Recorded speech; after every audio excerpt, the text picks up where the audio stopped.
Hello बच्चों, let's discuss this question. Question कहता है two springs with negligible mass and force constants K1 200 K2 160 are attached to block of mass 10 kg as shown in figure. Initially block is at rest at the equilibrium position in which both the strings are neither stretched nor compressed. At the time t equals to 0, a sharp impulse of 50 Newton second is given to the block with a hammer. Then इन सब में से कौन सा option correct होगा? पहले option में ही time period की बात की गई है, तो टाइम पीरियड तो हम आसानी से निकाल सकते हैं।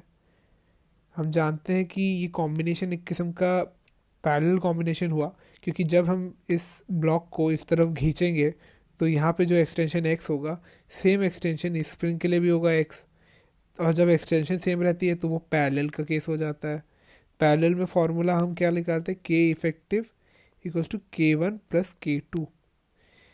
तो ये हो जाएगा आपका 200 प्लस 160 360 न्यूटन पर मीटर। अब हमें क्या पूछा गया है? टाइम पीरियड निकालते हैं T equals to 2 pi under root m by K. इस फॉर्मूला से ये हो जाएगा 2 pi under root of 10 by 360, that is 2 pi by 6, that is pi by 3। और ऑप्शन में तो आंसर दिया है पाई बाई 6, तो ये तो गलत हो जाएगा।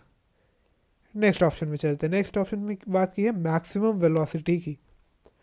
अब मैक्सिमम वेलोसिटी के लिए हम ये डेटा यूज़ कर लेते हैं।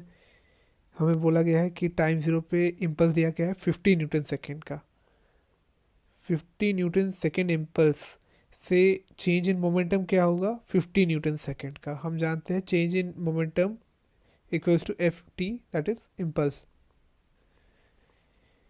और चेंज इन मोमेंटम में mass into change in velocity जो है, वो change in velocity 0 to max के लिए है। तो 50 equals to mass 10 into delta V max. तो इससे हमारा फाइनल वेलोसिटी जो मैक्सिमम वेलोसिटी है वो भी आ जाएगी, वो हो जाएगा 5 मीटर पर सेकेंड, जो कि यहाँ पे ऑप्शन में 10 मीटर पर सेकेंड दिया गया है, इसलिए गलत है। थर्ड ऑप्शन पे जाते हैं। Data is insufficient to determine maximum velocity. नहीं, हमने अभी 5 मीटर पर सेकेंड कैलकुलेट किया। फोर्थ ऑप्शन कहता है एम्पलीट्यूड की वैल्यू के बारे में। अच्छा,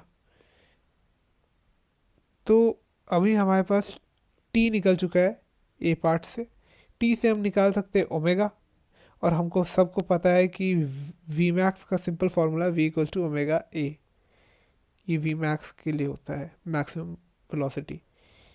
तो 5 equals to 2 pi by T है पाई बाई 3 इंटू ए। ये हो जाएगा एम्पलीट्यूड इक्वल्स टू 5/6 मीटर। और इसको कैलकुलेट करता है तो आता है 0.83 मीटर। आशा करता हूँ कि ये कॉन्सेप्ट आपको अच्छे से समझ आ गया होगा। करेक्ट आंसर है option 4। All the best. Thank you.